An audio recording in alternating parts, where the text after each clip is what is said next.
Here's confirmation of tonight's scorelines. Sevilla 0, Manchester United 0, Shakhtar Donetsk 2, Roma 1. Both games still in the balance. Let's get some reaction from Seville, where Chris Smalling and David De Gea are with Des Kelly. Chris, it was never going to be easy here, but does that stalemate put you in the driving seat for the return? Yeah, I think it has. I think it opened up in that second half, and obviously by the end of the first 5 minutes in that first half, where David made a couple of good saves, they didn't have sort of really clear-cut chances, but it's in our hands at home, and you've got to win at home to go through anyway. It's a kind of a cauldron, this ground, isn't it? It's a real test of temperament. You had to keep a cool head. Yeah, the atmosphere's very good here. It was loud.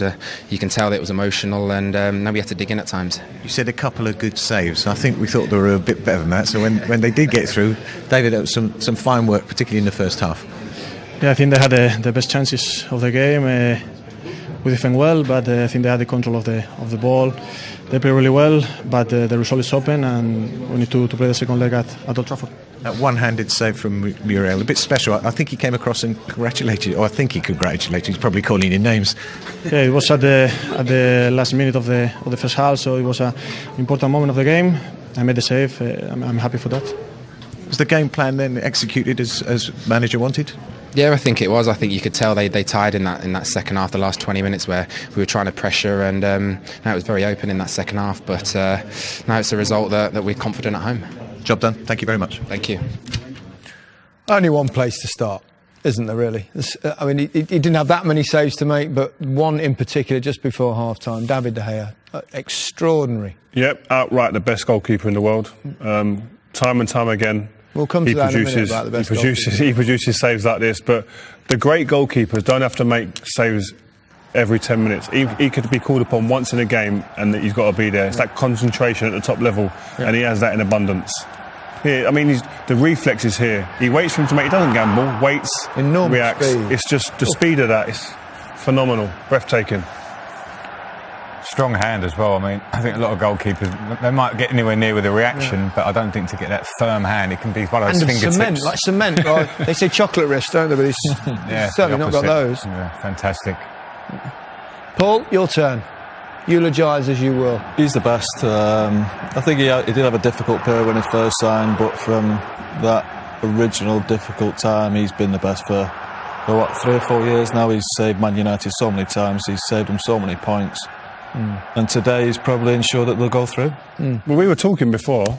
When he first come, even as players, we were sitting there with doubts, really. Yeah. A young kid just coming to the doors at Manchester United. We need to win every year. How are we going to do that with a young kid in experience who looks like he's lacking confidence? To be fair, Steely, who brought him in, believed in him, and the gaffer followed that through, and where he is today, that's a sign of someone who's worked hard and got to where he needs to get. Yeah, BT Sport did a Twitter poll this evening, probably after that save, that asked really fans of supporters of Manchester United, etc., who is Manchester United's best player? 93% have gone for David De Gea, 7% between Pogba, Sanchez and Lukaku. Says something. It says something. I don't know if it's good or bad. I don't think it's probably. Yeah, I mean, I always felt as an outfield player. It's good for De Gea. No, it is. I always felt as an outfield player, if our goalkeeper won Player of the Year, then we've had a bit of a dodgy year. A team like Manchester United. He wins it most. I think he's won it last 2 years, hasn't he? Yeah, so Herrera won it in 1 year, but aside from that, I think he won it 3 times out of 4 or something. Something else. We're talking about the best goalkeeper in the world, and that debate. Other people will have different opinions, of course. But just a few weeks ago, a couple of months ago, FIFA's Best Awards. This is quite interesting. Buffon, 42%. Neuer, 32%. Navas, Real Madrid, 10%. Courtois, 9%. Lloris, 3%. There were votes also for Oblak, Ter Stegen and Alisson, who played for Roma this evening. David De Gea, 0 points. They're obviously not watching the Premier League, don't they? Who votes? Who votes? Who is it that votes? I don't know. That's the question. Yeah. Who votes? Buffon did the voting. Yeah, exactly. Get them on here. I think it's probably coaches and players and not maybe goalkeepers. I don't know. I'm just saying. Maybe do we take into account? I mean, Neuer's obviously terrific as well, and he's been injured most of quite a long time now.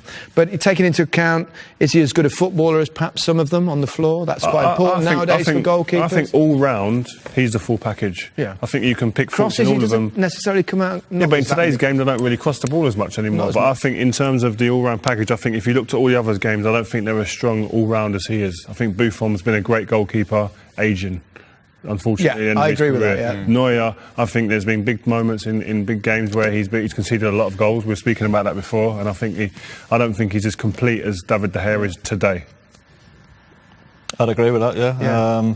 I think what David is, most important when you think about a goalkeeper, he's saving shots and keeping the ball out there, and he does that brilliantly. And he is good with his feet. OK, he's maybe not as good as some, but he's still got great feet. Yeah. Frank, where do you stand on this? I mean, there's other goalkeepers. We've seen Edison come through at Manchester, made a massive difference to them. Brilliant on the floor. Yeah, and suiting Manchester City's game. So I think that adds a lot to them as a team. But I think as the whole package, I can't see anyone actually near De Gea at the minute. I think he's quite clearly at the front of it for his last 2 or 3 years' performances.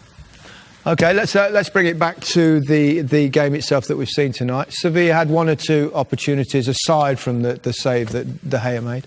Yeah, and I think that Manchester United, I think we said job done beforehand. There were glimmers for this Seville team, but they didn't have that cutting edge today.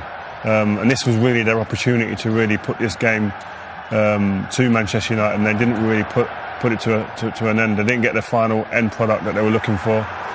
And Manchester United, as I said before, I think they'll go home fairly satisfied with the performance today. This is a fantastic chance. Not any real conviction there.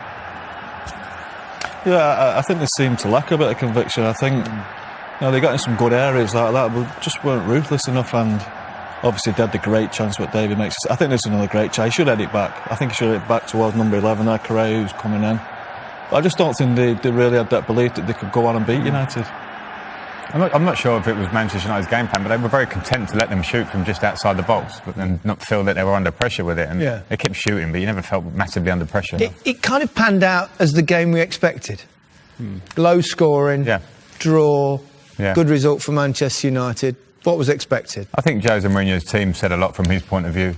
And then you look at the Sevilla team and you say, well, they're doing well in the Liga, but who do we really know there that's on this sort of Champions League level that's going to really win games and turn games? And there are not too many names there, so it ended up pretty even. Yep. OK. I'd like to talk about where Manchester United are. Where do you feel they are? We're looking at other teams. I mean, it's a decent result tonight and they're in a good position to go through. But they're kind of a little bit pedestrian compared with perhaps Manchester City, other sides that are good, Liverpool going forward, possibly even Chelsea at times. Yeah, compared to other teams in our league or in this same competition, they're not as pleasing on the eye. That's fair to say. But they grind out results. This is, I think, in Europe, me personally, I'd have been getting on the plane very, very satisfied with this result, confident that we'll beat them at home. And to win trophies, sometimes it can't be pretty. You can't all be free-flowing, great footballing teams. There are times this season when Manchester United have played well, especially at home, but they're not as consistent in their performance as other teams. Do you like to see a little bit more flair perhaps introduced? It looked quite a bit more exciting when Martial and Rashford were on at the end there. Yeah, it did as well. I think when you set up to play counter-attacking football, you need pace. I think one match from the team tonight is a great football, we know that, but in a team that has possession.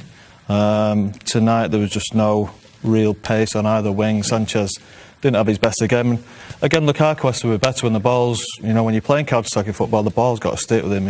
He was so weak. You've got to be strong, you've got to get hold of the ball, get your touch right and bring players in every time. And not every time, but most of the time he's giving the ball away. He played under Mourinho, very pragmatic, obviously, wins lots of trophies. Do you think perhaps the game's evolved a little bit and left him behind? Well, it's definitely changed. The game has changed. I don't think Jose's tactics, I think that's where he differs from Liverpool and Manchester City in particular. They defend, and Tottenham actually defend very front-footed. They start and they press very high. Manchester United teams generally don't. They kind of sit back and have shape and look to counter-attack. I think it's kind of one of the reasons why they're not maybe quite so pleasing on the eye, because you don't get that quick pressing game, winning the ball back high and that excitement from them. But for a game like tonight, without it being great to watch, it's very effective for an away tie in Europe. Yeah, sometimes you can read too much into things when you're away for home. They'll play differently, I'm sure, in the second leg. Lukaku, Paul said he was poor tonight, didn't hold the ball up very well. missed a decent chance or Stats don't always tell the true story or something, but 38 touches he had tonight and 18 times he give it away. And if you're trying to produce a counter-attacking performance, that first ball up to your front man, the ball has to stick to allow your team to get out. Your runners, the likes of Sanchez, Pogba when he came on. But with Lukaku in the team at the moment, the ball doesn't stick, so the counter-attack will not happen. It doesn't happen. Okay. I've asked you loads of questions. You've never hugged me. not as good as him. Not as good as them questions. It's a good point. Well made. We were talking about Lukaku. We've got a little bit of footage to back up what you're about to say. Yeah, it's just frustrating. I mean, because he has all the tools. He's big, he's strong. Great movement there. Wrong decision, wrong choice of shot there with the wrong part of his foot. But he has everything to scare a defender. I've played against him. He's quick, he's strong, he's aggressive at times. He's scored 20 goals this season, really. And he's scored a lot of goals. But the big games, big nights, big moments is where you want to see him produce. Yeah. And that's what he wants to do. That's where it falls down, his statistics, don't they, in the big ones. He has to prove himself in the big games, isn't it? There's no doubt about that. 21 goals? It's a great return at this stage of the season, but we need to see him in them big games now. I mean, you know him well, obviously. Yeah, and can he step up? Do you think he can be that man at Manchester He wants United? to. I was very impressed with his work ethic at Chelsea because he was quite raw at that point and had to work on his game, and he certainly has done that. But I do think there's more to come, and that link up with teammates is a huge thing. If you're going to play Sanchez around him and Martial, massive people that are going to join you, it must stick. Otherwise, the whole game can break down on that. Yep. Paul Pogba, he came on when Herrera got injured, didn't he? He seemed to do his hamstring fairly early in proceedings. He'd been left out. I mean, it's understandable why the press are all asking about Paul Pogba, because it's a big story. He cost £90 million. He's left him out in a big game in Europe.